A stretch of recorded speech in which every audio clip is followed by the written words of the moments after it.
వెంటనే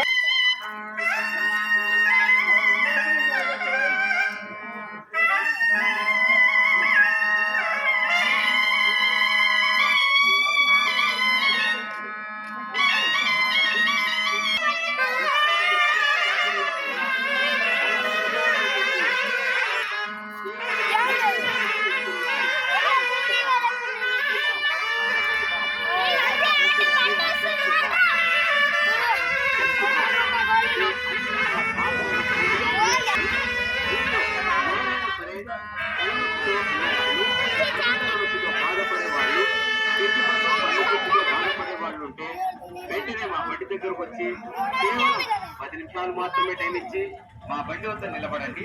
ఇక్కడ మా బండి వద్ద మా కంపెనీ ప్రచారం కాబట్టి మందు ఒక్కసారికి షాంపిల్ గా వాడి చూడండి. ఈ మందు వాడిన 10 నిమిషాల టైంలో ఇక్కడ